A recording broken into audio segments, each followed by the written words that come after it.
lầu mây quang qua nơi Bethlehem cầu hãy té râm la liang mây cả nan ram nê dạy quê na rê con rê ta thoáng tâm nu quê tụt tay ring mai đi thân mây tay loang nghe hè lung này la na con ngà na quân tuổi nu đây là na xuân khổ lùng đây là thảo na dạy cả cùng ngõ khang rít quan tuổi tua nghe gần ở thua nó hallelujah tu na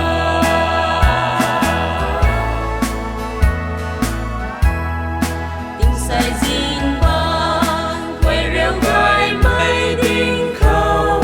lao diêu gang mây rê lao diêu gang băng khâu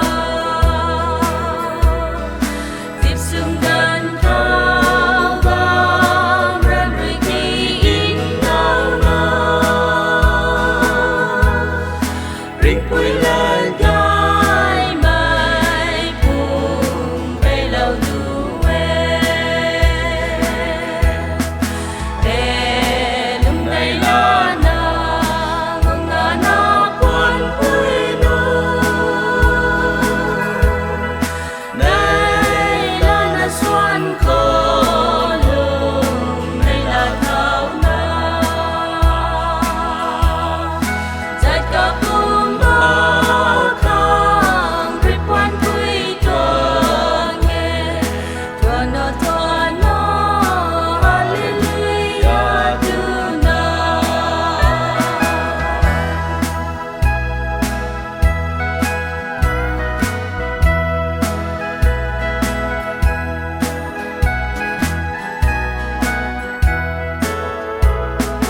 hậu tây tiếng cao từ con chan chan nun ruồi cái in đau na cao lu gai mây son nê trời ăn liang mây bao bao mây đi gun đại đi anh đi khâu ni lu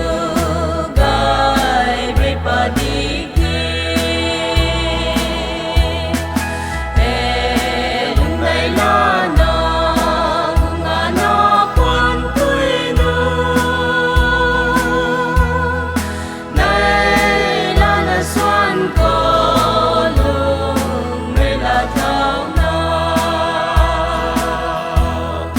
dạy cả cùng ngõ khang rít quan quy tua nghe gần ở thua nó hallelujah tu na